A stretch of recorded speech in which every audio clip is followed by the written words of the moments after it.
Bonjour, nous sommes le 1er novembre 2017, dans une série de vidéos consacrées à la vie des saints. Et je voudrais aborder dans cette vidéo ce que c'est que la fête de la Toussaint, cette fête catholique qui commémore aujourd'hui, et qui non seulement commémore, mais qui prie tous les saints du ciel. Avec comme première question, qui sont les saints du ciel? Sont-ils les saints canonisés? Ça veut dire que l'Église, par un processus de droit canon, a mis sur les autels de l'Église universelle, sachant que les bienheureux, c'est la même chose, mais pour un diocèse particulier. En réalité, lorsqu'on parle de la Toussaint, on parle des saints du ciel qui sont dans la vision béatifique, c'est-à-dire qui, actuellement, voient Dieu face à face, non pas avec leurs yeux de chair, parce que Dieu n'a pas de corps, mais avec les yeux de leur intelligence, sans aucun intermédiaire créé. Ils sont face à l'infini de la vie trinitaire, ça les comble totalement, ils n'ont donc plus aucun désir, tant la nouveauté perpétuelle de Dieu comble leur cœur à chaque instant, au point que, je dirais, rien ne saurait leur manquer. Donc ça ne veut pas dire qu'ils dorment, mais bien au contraire qu'ils sont éminemment vivants et en même temps dans le repos total de l'absence du désir. La fête de la Toussaint, c'est donc la fête de tous ceux qui actuellement sont dans la vision béatifique. Et en fait, ils sont bien plus nombreux que les saints canonisés. Les saints canonisés, c'est une pastorale de l'Église qui met en avant, en communion avec Dieu, qui, je dirais, indique à l'Église si elle se trompe, en provoquant volontairement un ou deux miracles pour prouver qu'il est d'accord avec cette canonisation. Les saints canonisés, ce sont les saints les plus médiatiques, ceux qui vont nous servir de modèle parce que leur vie a quelque chose de particulièrement remarquable. Ce ne sont pas forcément les plus grands saints, sauf évidemment la Vierge Marie. Les plus grands saints sont ceux qui, de l'autre côté, se révéleront s'être fait le plus petit par amour. Le plus petit sera le plus grand. Au ciel, le plus petit est le plus grand, et donc, c'est Dieu qui est le plus grand, parce qu'il est celui qui, dans sa vie trinitaire, se fait le plus petit. Ça paraît curieux, mais il y a bien une priorité des saints au ciel, et celui qui est le plus petit, à commencer par la Vierge Marie, passe son temps à mettre en avant les autres. C'est une priorité de l'humilité et de l'amour. Donc ils sont bien plus nombreux que les saints canonisés. C'est une foule immense qui est déjà dans la vision béatifique. Et donc, parmi les saints, il peut y avoir notre grand-mère si elle est décédée, et si déjà elle est dans la vision béatifique. Alors, petite question qui se pose. Est-ce que parmi les saints, on peut compter les âmes du purgatoire? Ça veut dire celles qui, après leur jugement personnel face au Christ, ont reçu la certitude que dès qu'elles auraient purifié quelques restes du péché qui sont en elles, et en particulier peut-être un amour un peu trop fier, qui attend passionnément d'être digne du bien-aimé, et donc qui sont pour le moment en train d'apprendre une totale humilité au purgatoire. Est-ce qu'on pourrait compter parmi les saints les âmes du purgatoire, sachant que, quoi qu'il arrive, un jour, elles seront dans la vision béatifique? Eh bien, en réalité, ces âmes-là, on les fête plutôt le lendemain, le 2 novembre, jour de la fête des âmes du purgatoire.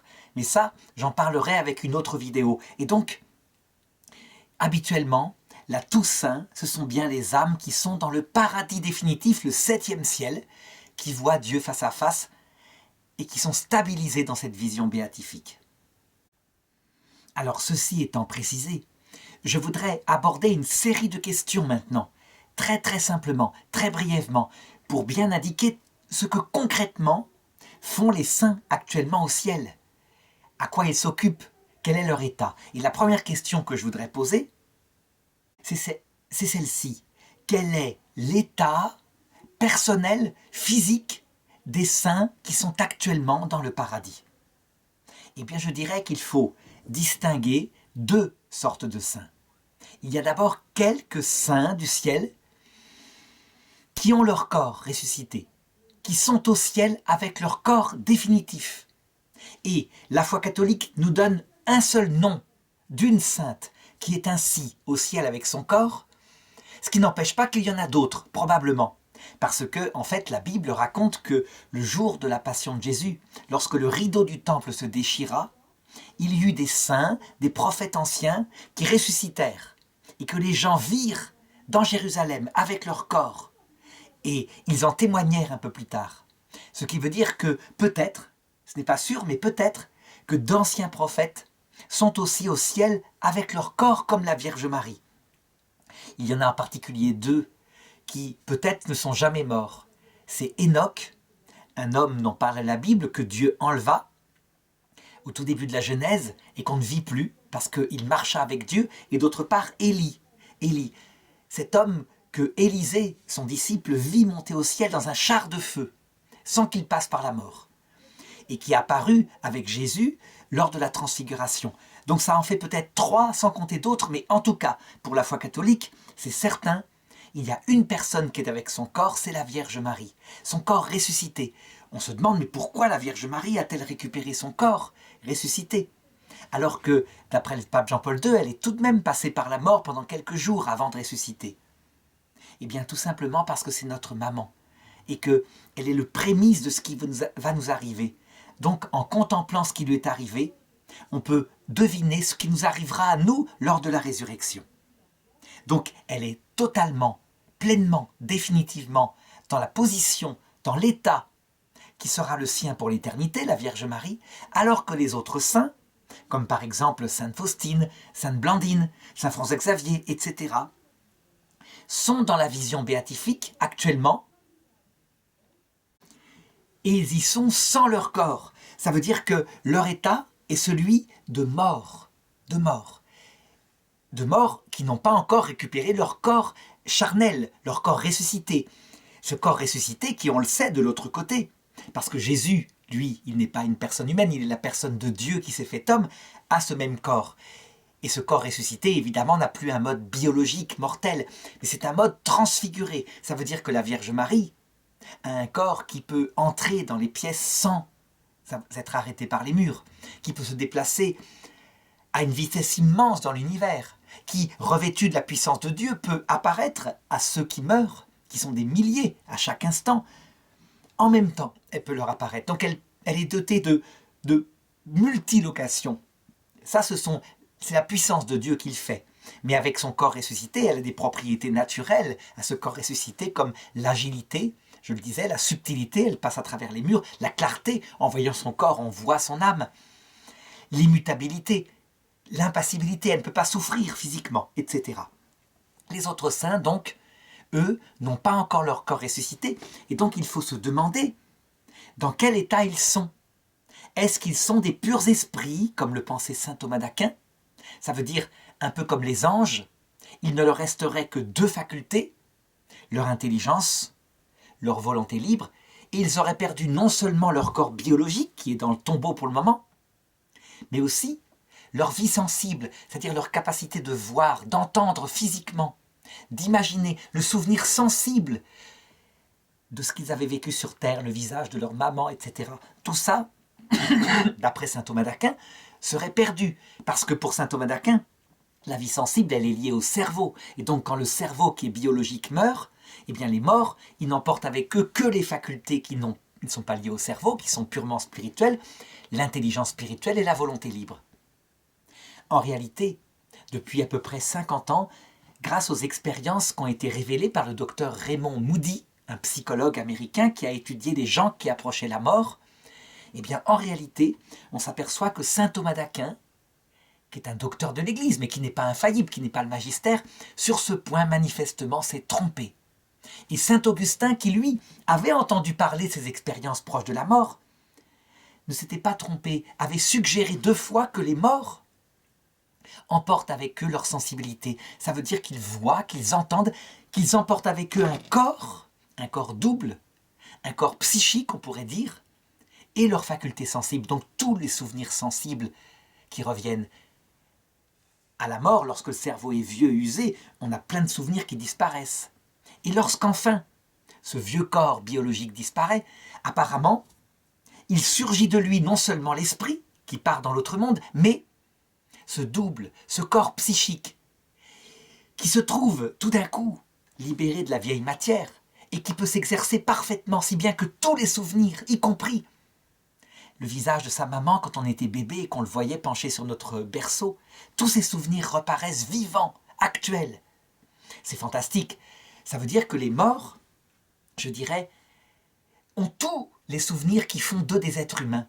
Certes, ils ont perdu leur corps biologique, mais leur vie sensible est parfaitement revenue, plénière. Ce qui est tout à fait humain. Je dirais, la position de saint Thomas d'Aquin n'allait pas.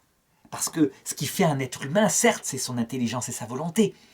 Mais ce qui fait un être humain différent des anges, c'est tous ces souvenirs qu'on a eus durant notre vie. Et donc le fait qu'ils ne disparaissent pas, comme l'indique l'expérience des gens qui approchent la mort et qui voient les morts leur apparaître avec un corps vaporeux, un corps psychique, avec un visage, eh bien, ça indique que Dieu nous laisse cela. Ce qui est fantastique, puisque ça fait partie tellement essentiellement de notre structure de personne humaine. On ne peut pas se séparer comme ça de ses souvenirs, de ses sensations. On n'est pas des purs esprits. Donc concrètement, les morts, en fait, comme Jésus le dit, pour signaler à ses apôtres qu'il n'est pas comme cela, les morts sont des fantômes.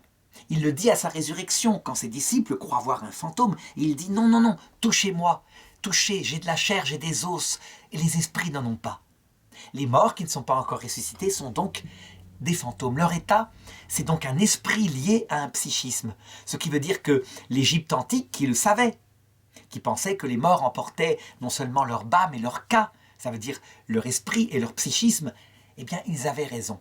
Ils avaient raison sur ce point-là. Et saint Thomas d'Aquin s'est fort heureusement trompé. Alors, ce sont des fantômes, ce sont des êtres, on pourrait dire, qu'est-ce qu'ils font ?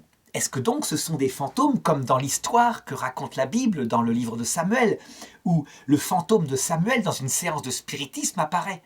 Est-ce que ce sont des spectres vaporeux ? Les saints, est-ce qu'ils sont dans cet état-là ? Eh bien, la réponse est non. Non, pas du tout. Alors, évidemment, je pose ici la nature des morts par rapport à une objection que font souvent les protestants quand ils voient les catholiques et les orthodoxes qui se confient, qui prient les saints du ciel en disant « Vous faites du spiritisme, vous priez les fantômes, comme l'avait fait le roi Saül dans la Bible pour faire apparaître Samuel. » Et donc, vous êtes en dehors de l'obéissance à Dieu. Les morts, on ne peut pas les prier, ce sont des fantômes. En réalité, on a la réponse à cette objection dans l'Évangile.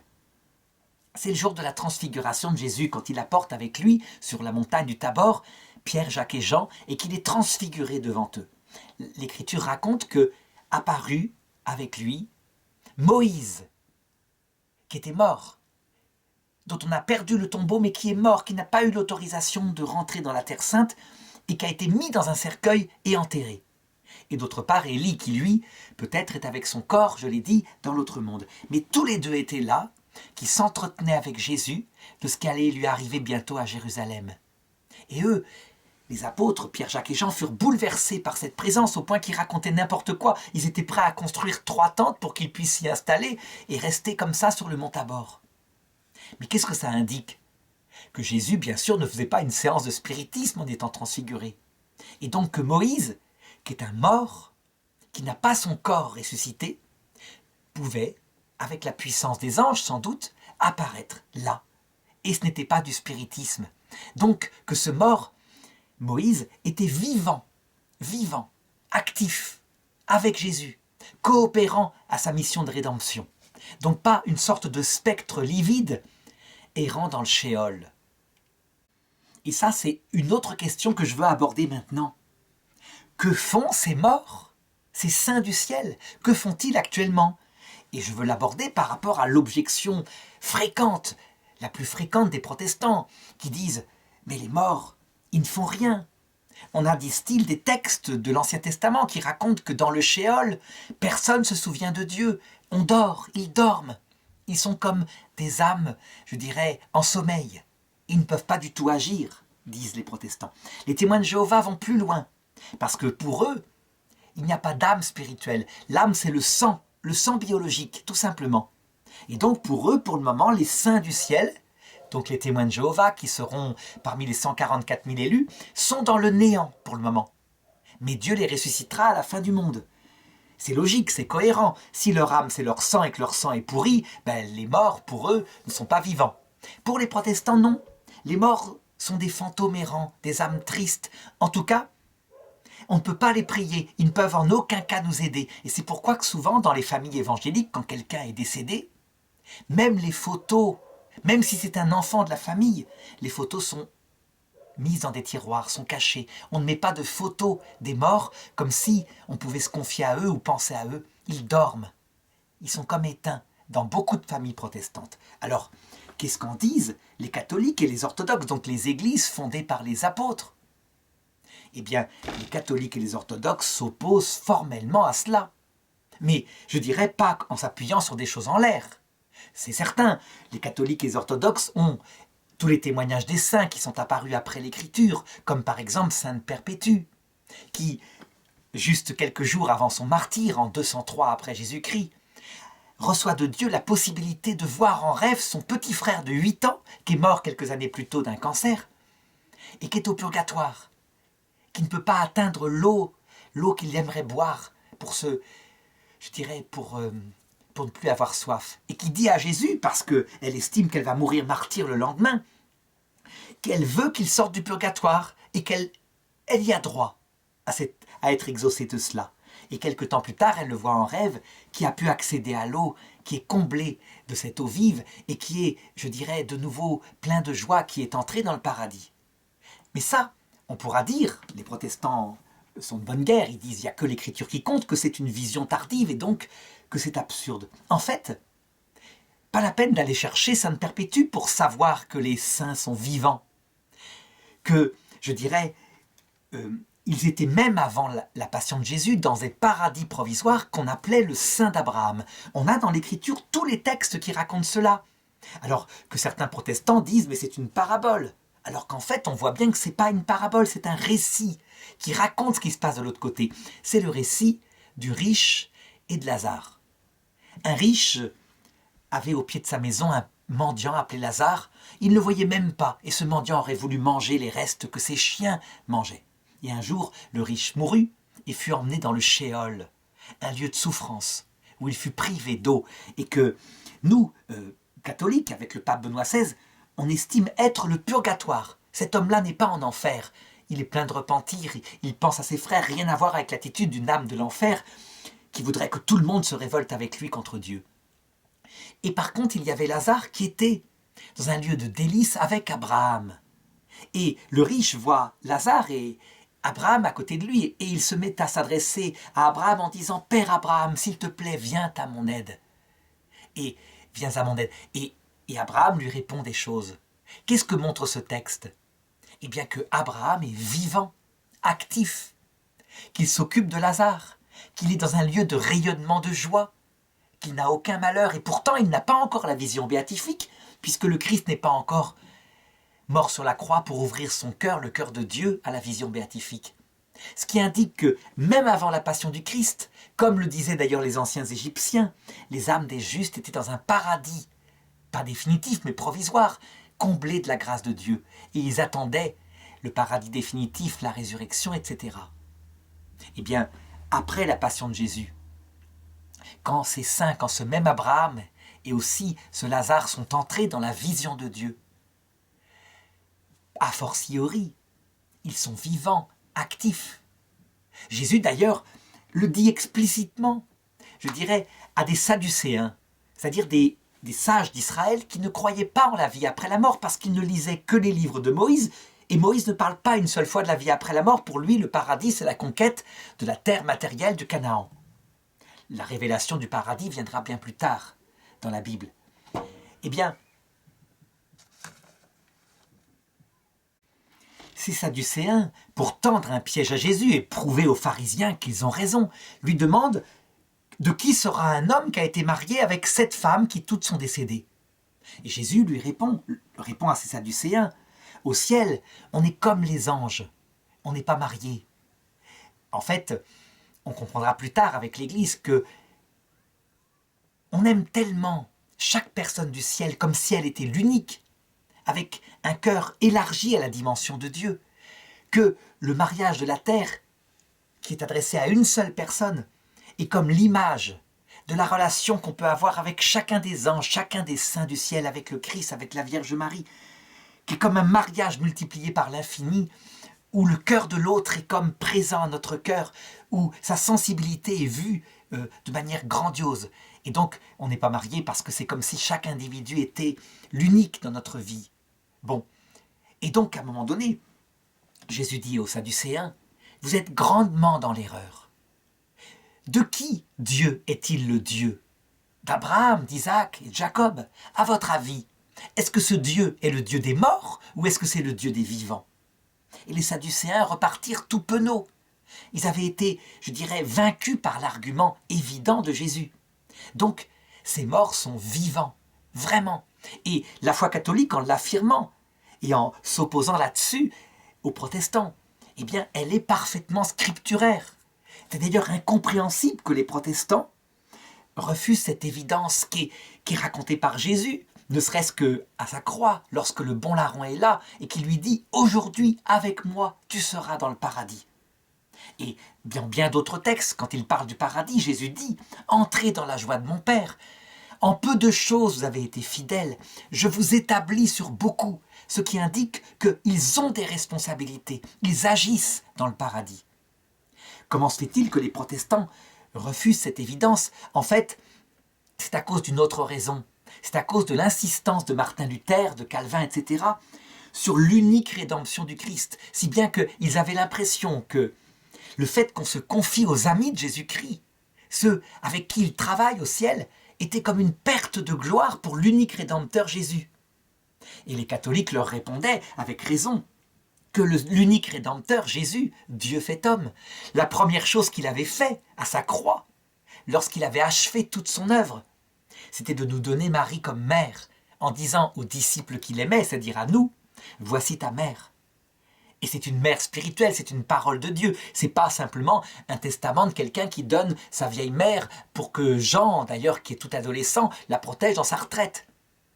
Les protestants le savent bien. Si, je dirais, Jésus a des frères et des sœurs, c'est-à-dire des cousins et des cousines, c'est à eux qu'il aurait confié sa mère retraitée. Non, c'est une parole de Dieu qui signifie que elle est notre mère spirituelle. Et qu'à une mère spirituelle, quand on la prie, on lui demande des bonnes choses, comme dit Jésus. Quand on lui demande un poisson, elle ne nous donne pas un serpent. Donc elle a un rôle efficace. Donc voilà comment on peut dire que, vraiment de manière scripturaire, et en plus fondée sur la tradition, confirmée par le magistère, les saints du ciel sont actifs, vivants. Il y avait une image que donnait, je crois, saint Alphonse de Liguori. Il disait, les saints de la terre, c'est-à-dire ceux qui sont proches de Dieu, ont une main qui leur sert à s'accrocher pour ne pas tomber à Jésus. Et avec l'autre main, comme ils le peuvent, ils aident leur prochain. Au ciel, quand on est dans la vision béatifique, nos deux mains sont libres, parce qu'on est stabilisé dans Dieu qui nous porte dans ses bras. Et donc on peut, avec ces deux mains, aider ceux qui sont sur la terre, pour qu'ils progressent vers le paradis. La petite sainte qui a le mieux résumé en une phrase ce que les saints du ciel font actuellement, c'est sainte Thérèse de l'Enfant Jésus, lorsqu'elle dit « Je passerai mon ciel à faire du bien sur la terre ». Eh bien, tous les saints du ciel, y compris notre arrière-grand-mère décédée, tous passent leur temps à faire du bien sur la terre. Et je vais expliquer comment après. Mais avant de l'expliquer, je voudrais donner quelques autres détails qu'on peut déduire simplement de leur état. Je l'ai dit, ils voient Dieu face à face. Dieu, parce qu'ils se sont abaissés devant lui, les a élevés en leur confiant. Parce que Dieu est comme ça. Parce qu'il est le plus petit, parce qu'il aime mettre en avant ses enfants, en leur confiant d'immenses missions sur ces enfants sur la terre qui sont encore en chemin. Eux ne font que la volonté de Dieu, et donc Dieu ne fait que leur volonté, parce qu'il sait parfaitement que, étant dans la vision béatifique, ils agiront comme il faut, au mieux, pour entraîner le maximum de personnes encore sur terre ou dans les purgatoires, vers le paradis éternel. Et donc, à partir de là, on peut se poser des questions concrètes. Par exemple, est-ce qu'il nous voit? Ça, c'est une question que pose souvent ma fille en disant « Mais quoi? Quand je suis dans ma douche ?» En réalité, ils nous voient quand ils le veulent. Ils viennent auprès de nous à volonté. Mais il faut bien se souvenir que d'abord ils sont passés par la terre, que deuxièmement ils n'ont plus leur corps biologique, que troisièmement ils sont parfaitement stabilisés dans la vision béatifique, et donc quand ils nous voient avec ce regard de pureté, mais aussi de miséricorde quand ils nous voient en train de commettre un péché, parce qu'ils ont commis les mêmes. Ou alors pour la Vierge Marie qui n'a jamais commis les mêmes, un regard de bonté maternelle, qui fait que, je dirais, il n'y a aucune espèce de gêne, de condamnation dans leurs propos, dans leurs regards. Ils viennent donc quand ils veulent. On peut dire que pour eux, le chemin entre cette terre et l'autre monde, ils le franchissent librement, à volonté, parce que Dieu le leur permet. Ils sont tellement unis à Dieu. On pourrait se demander, est-ce qu'ils peuvent nous apparaître à volonté? La réponse est oui, ils peuvent nous apparaître à volonté, ce qui est tout à fait normal.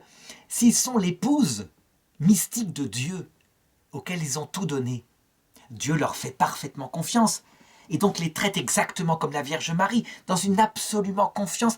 Leurs enfants, qui sont nous, eh bien, il leur a confié totalement leur sort. Alors on pourrait dire, mais donc, ça doit être formidable, ils doivent vouloir nous apparaître tout le temps, or, il y a peu d'apparitions.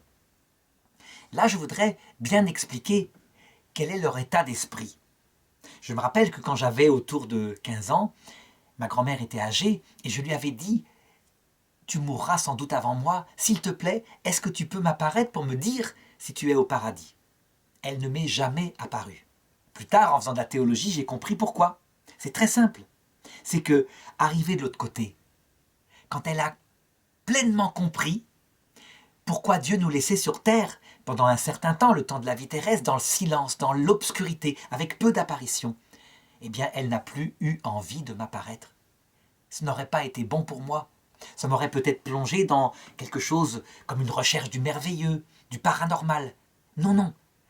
Elle a voulu me diriger vers quelque chose de plus intérieur, de plus spirituel, une relation avec elle de prière, de prière. Je vais indiquer tout à l'heure à quoi ça correspond.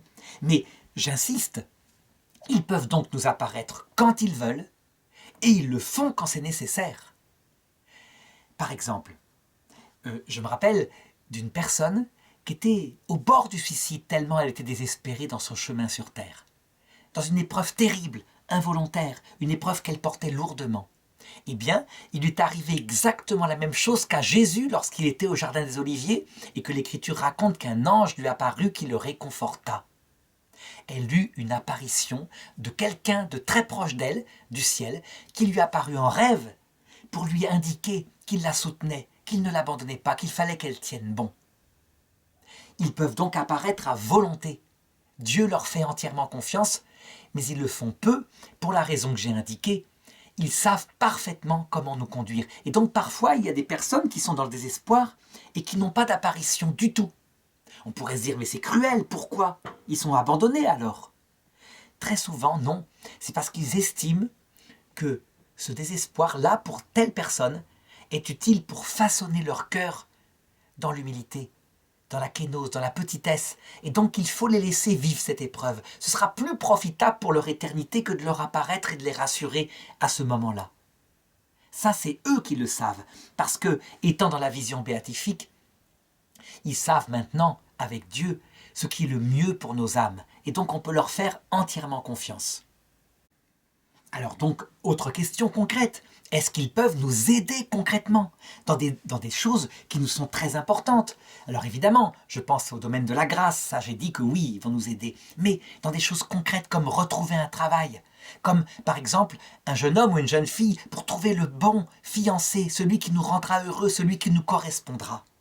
Est-ce qu'ils peuvent nous aider concrètement? La réponse est oui, bien sûr. Mais encore une fois, à la façon des âmes du ciel. Ça veut dire qu'en fait, leur visée première, c'est que nous entrions dans la vision béatifique. C'est leur visée première. Et leur visée seconde, c'est de faire que cette vie terrestre soit heureuse. Ils ont finalement la même attitude que la Vierge Marie qui disait à Bernadette « Je te promets de te rendre heureux dans l'autre monde. Dans celui-ci, pas forcément. » S'ils estiment que pour notre vie éternelle, il faut que nous passions par certains moments moins faciles, alors ils le feront, je l'ai dit. Mais s'ils estiment que, par exemple, une grand-mère estime que sa petite-fille doit rencontrer tel jeune homme, eh bien elle s'arrangera avec l'ange gardien de ce jeune homme pour que la rencontre se fasse, et elle se fera. Est-ce que ce jeune homme sera forcément le prince charmant idéal? Non, pas forcément. Il y aura des défauts, des qualités, mais tout sera ordonné en fin de compte, et nous le verrons de l'autre côté, pour que sa petite-fille soit la plus sainte possible au paradis éternel où elle entrera un jour. Alors, encore une chose, quand on prie les saints du ciel, et donc aussi ceux qui nous sont très proches, pas seulement les saints canonisés, mais notre grand-père, notre grand-mère décédés, etc. La prière dit « Priez pour nous », alors que quand on prie les anges, la prière dit « Veillez sur nous ». Là, je voudrais préciser pourquoi. En fait, saint Thomas d'Aquin l'explique très simplement. Les anges, qui n'ont jamais eu de corps, qui sont des purs esprits, ont reçu de Dieu un pouvoir pour bouger concrètement n'importe quel objet. Par exemple, pour tourner un volant et éviter un accident de la route. Je me rappelle, quand j'avais à peu près 19 ans, je roulais à fond avec une espèce de tube Citroën, un espèce de camion, et j'avais pas vu qu'en fait, j'étais pas sur une autoroute, mais sur un cul-de-sac.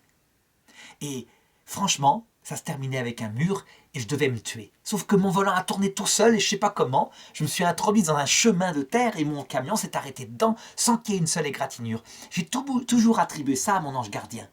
Les anges gardiens veillent sur nous parce qu'ils peuvent tourner le volant pour sauver notre vie ou pour nous la prendre parce que c'est notre heure.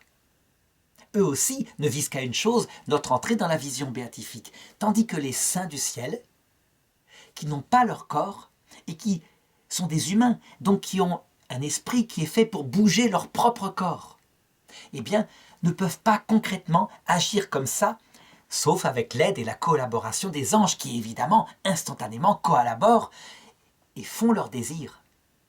Parce que les anges, qui ne sont pas passés par la vie terrestre, c'est une chose qu'il faut ajouter. Au fur et à mesure que les personnes arrivent au ciel, dans la vision béatifique, les anges qui, eux aussi, veulent être de Dieu, ils veulent être les plus petits. La première chose qu'ils font, lorsqu'une grand-mère arrive au ciel, c'est de lui dire « Je suis l'ange gardien de ta petite fille, mais je me mets à ton service parce que toi, tu sais ce que c'est qu'être passé par la vie terrestre et tu me diras quoi faire. Tu sais mieux que moi. » Il leur donne leur place. Et donc, que les saints du ciel s'occupent de nous, à commencer par nos ancêtres. Vraiment, c'est eux en priorité que la Sainte Vierge délègue pour s'occuper de nous conduire vers le salut éternel et aussi pour nous donner des bonnes choses de la terre dont nous avons besoin. Comme je le disais, un travail, un fiancé, des enfants en bonne santé, etc., etc., en fonction de notre éternité. Donc les saints du ciel nous aident avec la collaboration des anges. Si bien qu'au ciel, on peut le dire, on a une famille complète, une armée entière qui s'occupe de notre salut et qui nous protège. Si bien que c'est quelque chose d'extrêmement rassurant. Lorsqu'il nous arrive une chose et qu'on prie pour que Dieu arrête cette chose si elle est mauvaise en ce qui concerne notre bonheur sur terre et qu'on n'est pas exaucé. Pourtant, on a mis en marche toute la prière des habitants de la terre pour nous aider. Eh bien, en général, c'est parce que les saints du ciel estiment que ce malheur apparent est plus profitable pour notre salut et peut-être pour le salut des autres que si nous étions rectifiés tout de suite dans le bonheur. C'est pareil pour la santé. Quelquefois, on va à Lourdes, on supplie la Sainte Vierge de nous guérir, puisqu'elle a tout pouvoir sur le cœur de Dieu. En elle-même, elle ne peut guérir personne, elle n'est qu'une personne humaine. Mais c'est comme si elle guérissait elle-même, puisque Dieu, dès qu'elle le demande, fait ce qu'elle demande. Et quelquefois, on n'en ressort pas guéri. Ben, c'est la même raison. La sainte des saintes, la reine du ciel, du cœur de Dieu, Marie, n'agit que en fonction de notre salut éternel. Et parfois, elle le dit, je n'en guéris pas parce que je ne me fie pas à eux. Il arrive peut-être que parfois, si nous étions guéris, nous servirions de cette nouvelle santé pour faire le mal. Et donc, elle sait parfaitement comment gérer ses enfants pour la vie éternelle. Question suivante. Est-ce que on peut pousser par notre prière un saint du ciel, une grand-mère, un grand-père à nous apparaître? Eh bien là, je vais dire que je suis d'accord avec les protestants, on ne peut pas, on ne doit pas faire ça. Ce serait du spiritisme, de la nécromancie, quelque chose que l'Écriture interdit formellement. Et je vais expliquer pourquoi. Je l'ai dit, nous sommes actuellement dans le premier purgatoire, la terre. Et la règle générale, mais pas absolue, mais générale de la terre, c'est que le ciel se cache pour un temps. 80 ans, 100 ans, il nous laisse faire nos bêtises, les pousser parfois jusqu'au bout. Subir parfois les conséquences de ces bêtises ou des bêtises des autres. C'est pas long, mais c'est la technique de ce purgatoire-là. On est comme démunis, on est dans la foi. Et ça a une efficacité extraordinaire pour façonner en nous un cœur modeste, un cœur humble et un cœur aimant.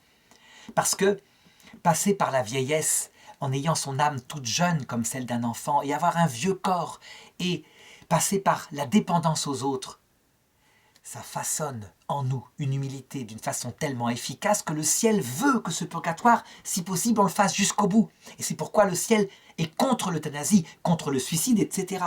On perd un temps fou et on doit tout apprendre dans le purgatoire. Donc ça ne sert à rien. Donc, faire apparaître quelqu'un du ciel, donc provoquer du spiritisme pour faire apparaître, par exemple, sa grand-mère décédée, le ciel ne veut pas. Et donc, en général, ils ne répondent pas à ça. Ils ne viennent pas. Mais il y a des êtres dans l'autre monde qui ont intérêt, eux, à répondre à ça. Et à se faire passer pour notre grand-mère en disant « la preuve que c'est moi, je t'ai dit ceci tel jour », de manière à ce qu'on les écoute. Et en fait, c'est un mensonge. Ces esprits, souvent, sont des esprits révoltés. Les anges, révoltés contre Dieu, qui alors, grâce à ce mensonge, ont sur notre intelligence un impact et peuvent avec ruse, nous détourner du vrai Dieu, du Dieu de l'humilité et de l'amour, insensiblement, en nous faisant trébucher sur l'endroit où on a un doute par rapport à l'Église. Ils le feront. Les démons sont comme des adultes par rapport à nous qui serions comme des enfants de 4 ans. La ruse est extraordinaire. Et donc, faire du spiritisme, se mettre comme ça, même en croyant bien faire sous le pouvoir de ces anges révoltés, est une erreur terrible, qu'il ne faut pas faire. Donc, les protestants ont raison. Le spiritisme, qui s'appelle une évocation, du latin ex, faire apparaître extérieurement, un mort, c'est interdit. Mais les protestants ajoutent, mais donc, prier aussi les morts, c'est du spiritisme. Et vous, catholiques, vous, orthodoxes, vous faites du spiritisme en les priant. Et là, c'est là qu'ils se trompent. Invoquer un saint, le prier intérieurement, comme on prie Jésus, sauf que Jésus est Dieu, et les saints ne sont que les amis de Dieu, les anges aussi. Ça fonctionne comment, cette prière aux saints? Eh bien, exactement comme quand on prie Jésus. Ça fonctionne dans une intériorisation de soi. Très concrètement, on peut dire que notre cœur, oui, parce que c'est là où on ressent l'émotion, c'est comme le ciel où ils habitent. Comme ils n'ont pas, je dirais, l'obligation des lieux, comme nous sur Terre, ils peuvent réellement, dès qu'on s'intériorise, venir habiter dans notre cœur et, silencieusement, nous répondre par leur présence. Présence qui, quelquefois, au début de la conversion, est sensible, avec des grâces extraordinaires, mais qui, quelquefois, n'est plus du tout sensible. Moi, je me rappelle, quand j'ai eu la chance de me convertir à 13 ans, pendant 10 ans, j'avais des grâces sensibles extraordinaires, des présences de Jésus. Il voulait m'attacher à lui, mais des présences de la Vierge Marie, des saints, des anges, ici. Formidable. Et puis, à un moment donné, ça a disparu. Et peu importe, je dirais, je n'en ai plus besoin, je sais parfaitement qu'ils sont là. Ça, c'est les étapes de la vie spirituelle, comme les décrit sainte Thérèse d'Avila, avec la nuit des sens, puis, à un moment donné, on se passe des présences sensibles. Mais de toute façon, qu'il y ait les présences sensibles ressenties avec un feu très doux dans le cœur ou très fort, ou pas, on sait qu'ils sont là. Et donc on peut leur parler dans le cœur à cœur, comme on le fait avec Jésus, comme on le fait avec le Père et avec le Saint-Esprit. Et pourtant, ils ne sont pas Dieu. Ils ne sont que des personnes. Et donc, je voudrais émettre l'objection suivante. Est-ce que les prier comme ça, ce n'est pas, comme le disent les musulmans, de l'association? Ça veut dire on associerait un pouvoir divin à des personnes qui ne sont que des êtres humains. Les musulmans nous reprochent cela très fort, et certains musulmans très durs reprochent cela aussi aux musulmans, parce que l'instinct de beaucoup de musulmans, c'est faire comme nous. Ils ont les saints musulmans qu'ils prient. Et par exemple, à Tombouctou, il y avait les tombeaux des saints auprès desquels les musulmans se recueillaient. Et les djihadistes les ont décrits, les ont détruits complètement, parce que pour eux, c'était de l'idolâtrie. Alors, je voudrais répondre à cela en disant que ils sont des êtres humains. Les anges ne sont pas non plus Dieu. Ils sont des anges. Mais que c'est Dieu lui-même, Jésus, qui les associe à sa mission rédemptrice. Que ça n'empêche pas que tout est venu de notre Dieu qui a choisi de se faire homme et qui est venu chercher ses saints. Mais c'est lui qui les a associés pour qu'une famille entière qu'on appelle l'Église céleste travaille à notre salut. Et donc, en les priant, nous sommes des associateurs parce que Dieu les associe à sa mission rédemptrice. Je l'ai dit tout à l'heure, c'est le premier acte que fait Jésus à la croix en nous donnant Marie comme mère. D'autre part, il faut répondre aux protestants que nous ne sommes pas, je dirais, idolâtres. Nous ne les prenons pas pour Dieu. Lorsque nous nous prosternons devant une statue de la Vierge Marie ou d'un saint, ce n'est pas un culte de latrie, ça veut dire d'adoration qui est réservé à Dieu parce que Dieu seul est notre créateur. C'est un culte d'honneur, de duli, comme on le dit en latin. Parce que la Bible le dit, honore ton père et ta mère afin de vivre longtemps et d'obtenir la vie éternelle, je pourrais ajouter. L'honneur donné à ceux que Dieu nous donne comme père et mère spirituels est le même honneur qu'on donne à son papa et à sa maman de la terre. On ne se prosterne peut-être pas devant eux, parce que ce n'est pas notre manière de faire à nous occidentaux, mais les orientaux le font, et la Bible le montre plein de fois. Elle montre par exemple Jacob qui se prosterne 7 fois devant son frère Ésaü, parce que simplement, quand ils étaient jeunes, il l'avait humilié. Et donc pour se faire pardonner, il ne l'adore pas comme Dieu, bien sûr, il l'honore. Eh bien, c'est la même chose. Donc il n'y a pas d'idolâtrie, il y a une association, mais qui nous vient de la volonté de Jésus-Christ. Les protestants répondent, mais ça a été interdit par Dieu à Moïse. Moïse disait, tu ne prieras que Dieu seul, tu n'auras pas d'image d'une créature. Et donc, ils répondent, vous faites des idoles, vous n'obéissez pas à la loi de Dieu donnée à Moïse et qui est dans le décalogue. Nous répondons aux protestants que entre Moïse et maintenant, il y a eu un petit événement qui s'appelle l'incarnation de Dieu. Ce qui veut dire que Dieu a donné lui-même une image, l'image parfaite de sa divinité dans son humanité qui est une créature.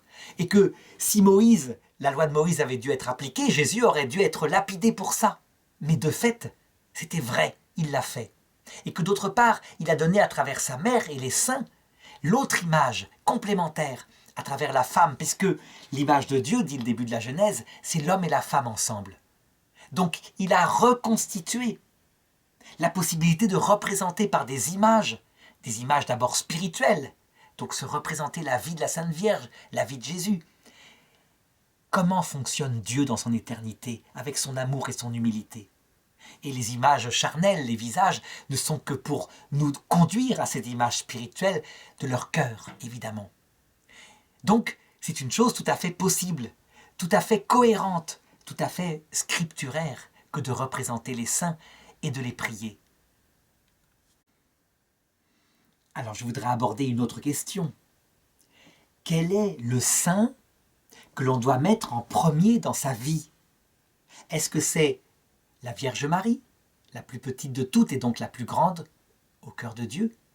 Ou est-ce que c'est sa grand-mère ou la personne qui, en mourant, nous a dit qu'elle nous protégerait, qu'elle partirait dans l'autre monde et qu'elle nous protégerait?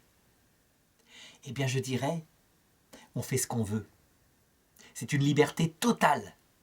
Ça veut dire que, vraiment, il faut absolument retirer de sa tête l'idée que quelqu'un au ciel voudrait plus d'honneur qu'un autre. Je dirais, ils sont un.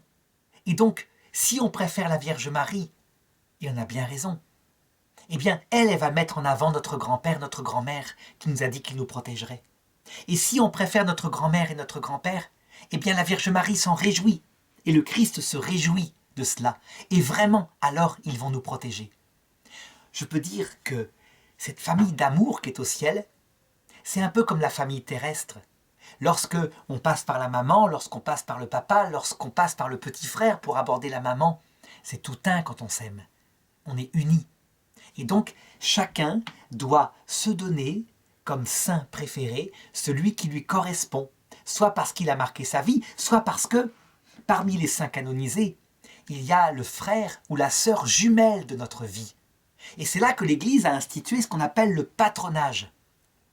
Oh, il y a des patronages pas importants, par exemple attribués à saint Antoine de Padoue, saint Antoine, j'ai oublié, voilà, peu importe, hein, le patron des objets perdus, pour qu'il les retrouve, évidemment, il a un rôle beaucoup plus important, mais il accepte ce petit rôle qu'on lui a attribué. Donc, il y a d'autres saints qui ont un rôle vraiment qui leur est donné par l'Église, qui est beaucoup plus profond, comme par exemple Sainte Marine, qui est une petite jeune fille qui, pour rentrer au couvent, se déguisa en garçon, qui fut accusée ensuite, alors qu'elle était déjà plus âgée, de viol d'une jeune fille, alors qu'elle était une femme, qui ne se défendit pas, à qui on confia, alors qu'elle avait été chassée du couvent, l'enfant qui était nu de cette pauvre jeune fille, qui s'en occupa, puis qui mourut. Et donc Sainte Marine est la patronne des enfants abandonnés, des enfants avortés aussi, mais aussi des mamans en détresse. Et donc, chacun doit trouver le patronage qu'il lui faut à travers la vie des saints qui est richissime. Et quand un saint a vécu quelque chose qu'on vit soi-même, comme Sainte Rita avec un mari violent, puis ensuite qui fut assassiné, eh bien, on le prie particulièrement. Sainte Rita, elle, si elle est tellement priée, c'est parce qu'elle est la patronne des cas désespérés, et que le désespoir est la plus grande souffrance qu'on peut vivre sur terre, et beaucoup y passent. Mais pour d'autres, le saint préféré, je l'ai dit, ce sera son arrière-grand-père, ou alors une amie décédée. Eh bien, c'est très bien. Il faut le faire. Alors on pourrait se dire, mais peut-être que son arrière-grand-père est encore au purgatoire. Eh bien, c'est pas grave. Si on se confie à lui, et qu'il n'est pas encore au paradis, donc capable de nous aider vraiment avec les deux mains, eh bien quelqu'un prend le relais et le fait en son nom. C'est une famille, je l'ai dit, et donc il n'y a aucun risque de se tromper. Alors on pourrait dire, mais imaginons que cet arrière-grand-père soit en enfer. Bon, c'est pas des choses qui arrivent. Quand quelqu'un choisit l'enfer de l'autre côté, il était tellement pervers déjà sur terre que personne ne se confie à lui. On le fuit. Ce sont des âmes qui ont choisi librement, calmement, en toute lucidité, l'amour d'elles-mêmes jusqu'au mépris de Dieu et du prochain. Elles n'attirent pas beaucoup d'amour, ces âmes-là. Et donc on peut dire que l'arrière-grand-père qui nous a marqués, compris, parce qu'il était gentil, s'il est encore au purgatoire, on peut être sûr qu'il est en chemin vers le paradis. Alors voilà, je voudrais terminer cette vidéo pour la fête de la Toussaint en rappelant simplement ce qui résume tout ce que j'ai dit, à savoir, dans le credo, je crois en la communion des saints. C'est quelque chose, je dirais, qui est la plus grande perte en ligne que nos frères protestants, il y a 500 ans, ont faite. Pas à cause de Luther, mais à cause surtout de Calvin. On peut dire qu'ils ont perdu quelque chose de fondamental, quelque chose que Jésus présente dans son évangile comme étant le commandement identique à celui de l'amour de Dieu. Il disait, il y a 2 commandements, et le second lui est semblable, tu aimeras ton prochain comme toi-même. Savoir qu'au ciel, une armée d'amis, une famille, très tendrement nous attend, nous prépare, et va nous accueillir le jour de notre mort. Ce sera une fête extraordinaire. Je dirais, une cour céleste qui va nous accueillir. Savoir que cette communion des saints est actuellement vivante, eh bien les protestants disent on n'en a pas besoin, on a le Christ et ça nous suffit. Mais nous on leur répond, on a le Christ et ça nous suffit qui nous donne cette famille. Une famille complète, on est fait pour cela. Eh bien je dirais, les protestants rejettent cette communion des saints, bien qu'elle soit dans leur credo, parce qu'ils croient comme ça agrandir l'honneur du seul Rédempteur Jésus-Christ. Je le redis, je crois que en admirant sa rédemption qui nous a donné une famille au ciel, une église au ciel, nous touchons du doigt à quel point sa rédemption est grande, et bien plus grande que s'il était, lui, le chef de tout, Pantocrator au-dessus de tout, roi devant quel on était prosterné. Non, le comprendre qu'il est celui qui se met en dessous de nous, qui nous élève au-dessus de lui, que c'est sa gloire de faire ça, lui, Dieu, le créateur du monde, qu'il nous lavera les pieds comme il l'a fait à ses disciples, ça, je crois, c'est atteindre le sommet de sa rédemption.